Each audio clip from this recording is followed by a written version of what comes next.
the love that we attract from other people, right? Which tends to be the rejection, the abandonment, everything else, unconsciously is also the kind of love we give ourselves.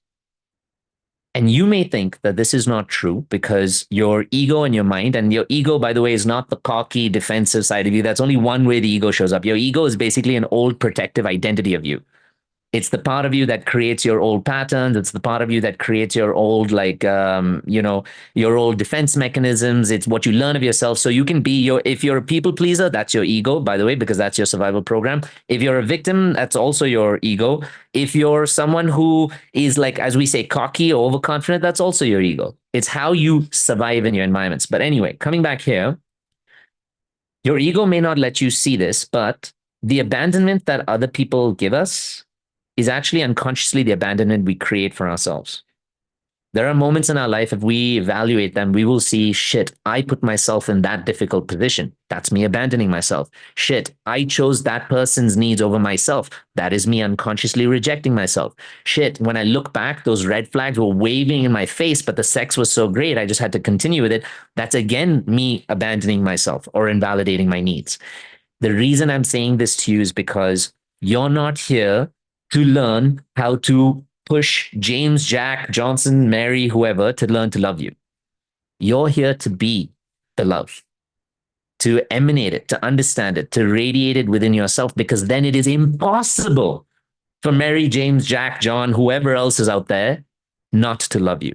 It's impossible for the world to not love you when the love that you are giving yourself and your nervous system now becomes a part of your being.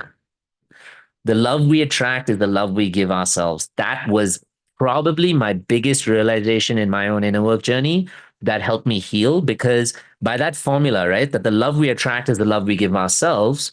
Therefore, if I want to change the love I attract, I have to change the love I'm giving myself. And so, using that same formula, when I went back at it and attacked it that way, I was able to attract a whole different love into my life. At the end, yeah, it's like the more I've started doing this work, I've started getting into also things like inducing the law of attraction and stuff more, because what the law of attraction states is that what I am or how I vibrate is what I'm going to draw into my spectrum. It's not what I want, I'm going to attract, or what I need, I'm going to attract. That's a huge misconception, because that takes out the responsibility of us staying in alignment with what we want. So if I have to attract a healthy love, I have to live and embody a healthy love. And I think that's been really powerful for me for keeping a high standard of doing the inner work. Let's see, the abandonment from others, I unconsciously abandon myself the same way. Now, what's really important about that fact is that it's just a piece of feedback. It's not something that you need or should be using to shame yourself. That is what's very, very important, because here's the thing. Those of us who abandon ourselves, shame is a huge part also of our recurring belief system. So when you have new realizations that, okay, I'm doing something a certain way, I implore you, and I'm doing this currently in like one of my membership challenges. I implore you to shift your perspective, to let that go and think of also the gratefulness, the gratitude of it. Like, what is the mission from it? Okay, if the way I attract love is the way I love myself, the point is not to shame myself and say, okay, I'm always abandoning myself. I'm not good enough. I'm not worthy of love. Why do I keep doing it? It's instead to say, okay, now I need to change that. What do I need to do to change that? What do I need to do to evolve the kind of love that I have? What do I need to do to move from abandonment to actually showing up for myself? For most of us, if we want to go from a place of unhealthy love to healthy love, and considering that both those things are opposites, you look and you ask yourself, what is the kind of love that I'm used to? Okay, if it had abandonment, it had rejection, it had, like, invalidation. What's the opposite of those things? So abandonment means just leaving someone and not choosing them, choosing something else instead, right? Most of us, we may have had a parent who abandoned us for their alcoholism, for their work, for their own emotional needs that they hadn't worked through, and their own like challenges. So when you think of like what's the opposite, being abandoned means not being wanted. The opposite of that is being wanted, being chosen. Because when you choose something, you show that you want it, right? So there was a question earlier that says, how do I learn to start giving myself the love that I'm seeking? Now, it's a deep work, which I'll get into, of subconscious stuff, of like inner child stuff, of like nervous system healing. But on the conscious level, just understanding the concept is, where can I choose myself more in my life? If I'm choosing somebody else's needs above mine constantly because I want their validation, I'm actually not choosing myself at all.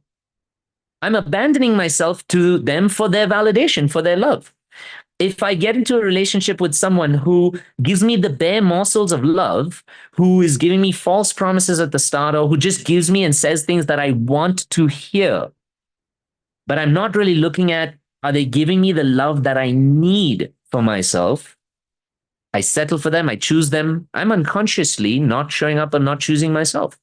I'm choosing the temporary morsels of validation. I'm choosing the temporary sprinkles of love they're giving me. I'm choosing the temporary moments of like high nervous system, agitation or stimulation, as we talked about from that amazing sex. And I'm not choosing myself. But the recognition of even healing the nervous system is an understanding a lot of what is the opposite of what I received. If you betrayed, what you received is someone breaking their commitment to you. What is the opposite of that? Making and keeping commitments to yourself. If you were rejected, it means that there was some part of your expression or yourself or who you are that someone just shut down, that they said it wasn't important enough, that they said it wasn't valuable enough, that they said that it wasn't the way they thought you should be.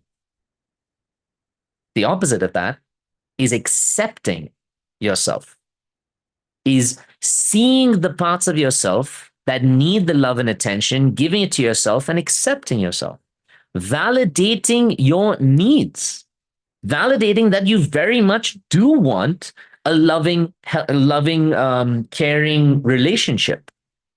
And recognizing, okay, if I want that kind of relationship and I validate my need is not just to get someone else's attention or just to get someone who stays, but what I want is a loving, caring relationship where someone meets my needs, then now I'm seeing myself, I'm validating myself, I'm recognizing what I need.